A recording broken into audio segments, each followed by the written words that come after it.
everyone, and welcome back to my YouTube channel. So in today's form video, I'm going to be showing you how to do the barbell hip thrust. So if you have any questions along the way, just pop a comment below, and I hope you guys enjoy the video. If you do, don't forget to give it a like. And we're going to get straight into the video. I'm going to be showing you a little bit about the setup, how to progress, also just a little bit about the hip thrust. So the hip thrust was invented by Bret Contreras, also known as the Glute guy. I'll pop a little picture of him here and I will drop his link in the bio as well. So there's been virtually no injuries from the barbell hip thrust. It is a very safe movement to do, not like the squats and deadlifts, which can cause a lot of people issues and injuries because of anatomy and the way that we're built. Squats don't suit all people and deadlifts don't suit all people, but hip thrusts seem to be pretty okay for most people. And the other thing about hip thrusts is because they're so great for building glutes, doing these alongside your other main compound lifts is really, really useful because it will help you develop more in your squats and deadlifts. So the strength that you gain from doing hip thrusts will therefore make you stronger in your other main lifts. So to set up your hip thrust, you'll need a bench or a box. Make sure that it doesn't wobble or move, so you might want to pop it against a wall. And you'll also need a barbell pad, and you just want to put the barbell pad in the centre of the bar, which is obviously where you'll be lying as well or sitting. The centre of the bar needs to be over your hips so you can sort of move around, sit in the right place and put the barbell pad in the right place as well.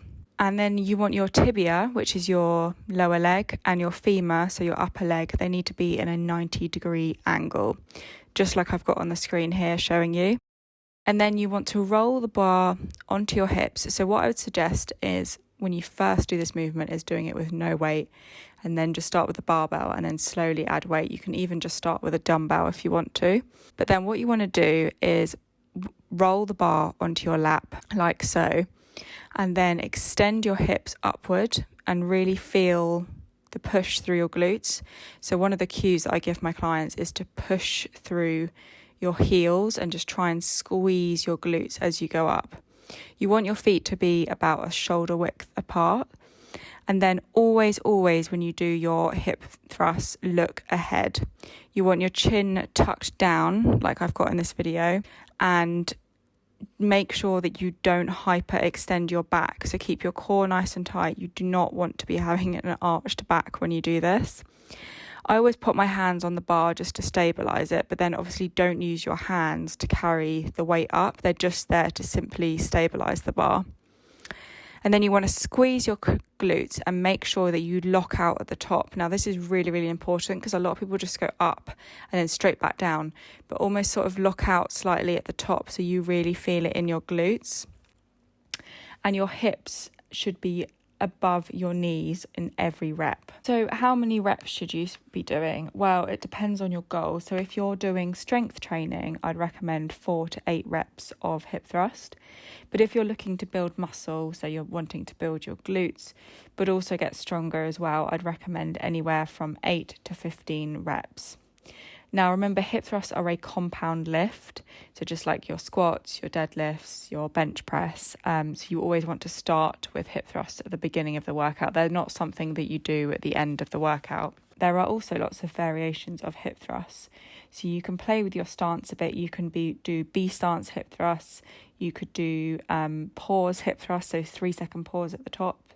You can do half rep hip thrusts. You can also do 1.5 rep hip thrusts. So there's lots of different things you can do. You can play around with the range of motion, the tempo, and you can also use bands like I have done in this video. I'm wearing a booty band, one of the thick fabric bands. So you can also do this as well, just to target your glutes a bit more.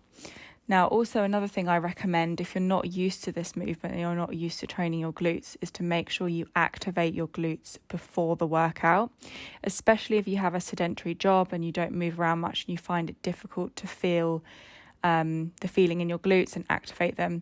So I've dropped my link below of my glute activation circuit, and I recommend doing this before your glute workout as well.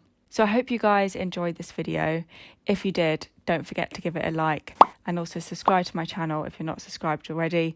And also don't forget to check out my playlist. So I've done a how-to/form for exercises playlist.